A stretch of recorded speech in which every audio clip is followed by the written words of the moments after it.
Begin. Hello, my name is Matthew Wyrick, and this is Just Plain Fun. My partner here is Dishant Singh, and we made a project about, of course, planes by the title. So we wondered what was the best plane shape or a wing shape really, for a paper airplane, and hence we researched this. And in the research process, we found 5 main wings used in the aviation industry.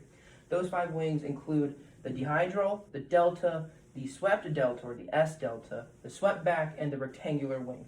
And we believed that if a plane had rectangular wings, it would fly the farthest. And in our photos on our board, you can see here that we have our 5 wing shapes, and we have the swept back here and the rectangular over here. We have a summary of what we did. Basically, it sums up how we did the experiment and what we did the experiment on.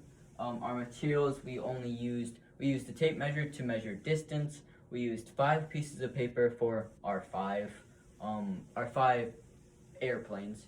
Then we used cardstock to make the paper airplane launcher, so we had that consistency, so we didn't have that variable there.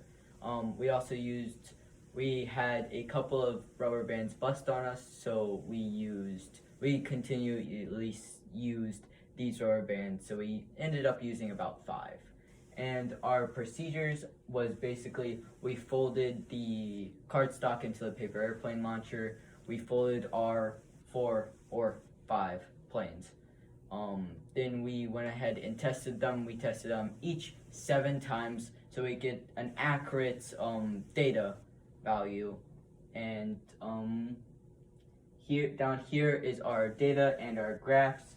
And other than our hypothesis with the rectangular would do the best, it ended up doing the worst, and the swept back did the best. And overall, the purpose of this entire experiment was to figure out the optimal wing design shape. And in the conclusion, we noticed that actually the more swept back the wing became, so the more sharper the angle of the wing shape, the farther it flew. And you can actually notice this trend in our data. And overall, the societal purpose of all of this is to, fact check current aerodynamics, to improve current aerodynamics, and to help further the research of future aerodynamics, and of course, to always have backyard fun.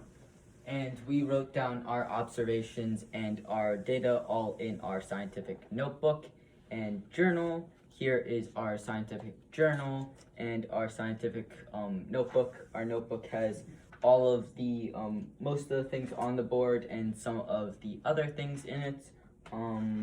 That is all. Thank you. 2, 1, launch it. And once the plane lands there, we would just take a tape measure from here and over there and just measure where the plane landed. And that's it.